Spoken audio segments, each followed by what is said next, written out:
Bonjour à toutes et à tous, bienvenue sur Le Turf TV pour votre émission quotidienne reçue 5 sur 5 consacrée au Quintet. Nous allons étudier le Quintet disputé à Feurs lundi dans le Prix de la Ville, une épreuve réservée à des 7 à 10 ans sur la distance de 3500 mètres, 7 chevaux au premier échelon, 9 au second. Et pour étudier ce Quintet, nous accueillons tout de suite Arnaud Lecomte. Bonjour Arnaud. Bonjour Bruno.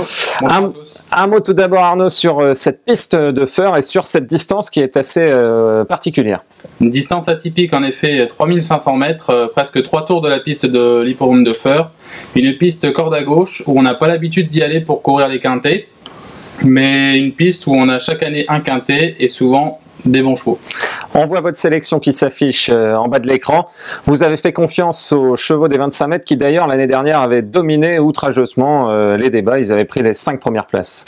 En effet Bruno, donc j'ai mis en tête le numéro 16 Tina du Citrus, ensuite le numéro 14 Tiger d'Hanover, le 11 Quartz de Vindecy, le 15 Rickshaw, le 5 Cire de Janzé, le 13 Quattro d'Art, l'As Midsummer King et le numéro 10 Ringen de Génétine. Nous allons attaquer fort puisque la minute terrain va concerner le numéro 16 Tina du Citrus. On écoute tout de suite, vous avez appelé Jean-Michel Azin.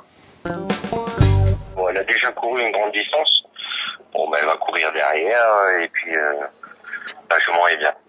La jument a prouvé qu'elle était aussi à l'aise à droite qu'à gauche. Il faut peut-être simplement avoir un parcours adéquat.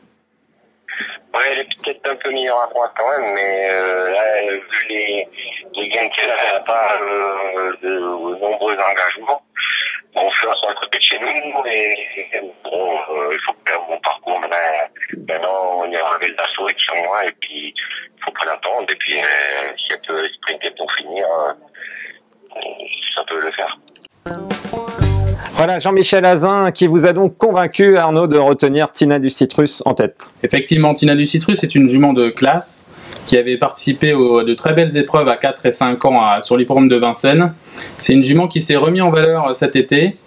On l'a vu à son avantage notamment au Sable d'Olonne où elle terminait non loin de Ripé Merci et de LW Fedo qui ont gagné depuis à Vincennes. On peut dire que la jument descend un petit peu de catégorie. La distance ne va pas lui poser de problème, on sait qu'elle a beaucoup de vitesse. Oui, elle a beaucoup de vitesse, mais Jean-Michel l'a précisé dans le petit commentaire qu'elle était munie d'un lasso et de ce fait-là, elle ne va pas tirer. Donc 3500 mètres ne va pas lui poser de problème. Par contre, il va lui falloir un bon parcours. Un bon parcours également certainement nécessaire à Tiger d'Hanover qui lui aussi est un attentiste. Effectivement, Tiger d'Hanover vient de se présenter sur l'hippodrome de Vincennes sur un parcours des 2850 mètres de la grande piste. Il n'avait pas forcément pu s'illustrer, mais il faut dire que c'était pas le même lot. C'était Teatro qui s'imposait dans le Prio Divus Naso. Le cheval est certainement meilleur sur les pistes plates, même s'il a des références à Vincennes sur la grande piste. Il est certainement plus performant ainsi. Il n'a pas forcément de marge, parce qu'avec 300 000 € de gain, maintenant on a moins de marge. Mais je considère que face à cette opposition-là, il n'y a pas les 6 ans, on peut légitimement lui faire confiance. En plus, il est habitué à courir à rapprocher. Oui, rapproché, il fait tous les hippodromes, toutes les distances, toutes les pistes, à droite, à gauche. C'est vraiment un cheval complet. Quartz de Vindecy, c'est le seul participant à ce quintet à avoir gagné sur le parcours qui nous intéresse. Bon, ça date un peu, mais il fait le parcours au moins. C'est vrai, ça date un peu, mais il s'était imposé alors qu'il était ferré des 4 pieds. Or, on sait très bien que Quartz de Vindecy est un petit peu meilleur déferré des 4 pieds. Son entraîneur n'est pas forcément très confiant, c'est ce qu'il a pu confier à Bruno Recourt dans nos rubriques entraînement. Mais le cheval a un potentiel.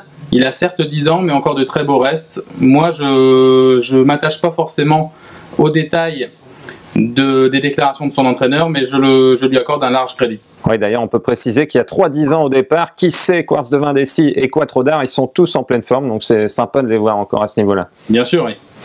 Rickshaw, maintenant le numéro 15, qui lui non plus n'est pas forcément de tous les jours, drivé par Benjamin Goetz, déféré des 4. Vous lui faites tout de même confiance? Oui, Benjamin Goetz avec un concurrent qu'il a depuis quelques mois dans son écurie.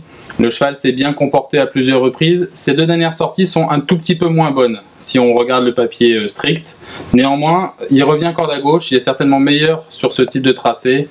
Il ne craindra pas la distance. C'est un peu comme Tina du Citrus, il faut un bon parcours, il faut le faire finir. Maintenant, il n'a pas forcément la classe de Tina du Citrus, donc je l'ai placé en 4e position. Et puis enfin, un concurrent du premier échelon, tout de même, ils ne seront pas là pour faire de la figuration. Cire de Janzé, Franck Furet se déplace depuis la Mayenne. Effectivement, Cire de Janzé effectue un long déplacement. Franck Furet a certainement visé cet engagement au premier échelon. C'est un cheval également avec lequel il faut attendre. Il faut certainement pouvoir se faire tirer par un bon cheval devant et essayer de le faire finir. Maintenant, il sera déféré des 4 pieds. Il est bien meilleur dans cette configuration. Il ne l'a pas été depuis le mois de juin. Dès lors, s'il a un parcours propre et qu'il peut s'élancer au bon moment à l'entrée de la ligne droite, il est certainement capable de figurer à l'arrivée. On l'aura compris, une course qui s'annonce très ouverte. C'est le parcours qui va faire la différence. Très ouverte, mais je pense que Tina du Citrus est quand même la jument de classe de ce lot et elle paraît incontournable. On va conclure avec un conseil de jeu qui s'affiche tout de suite. Et puis nous allons donc suivre Tina du Citrus et consorts lundi sur la piste de Feur. Merci beaucoup Arnaud. Merci Bruno. Merci et bon jeu à tous. Bon jeu à tous.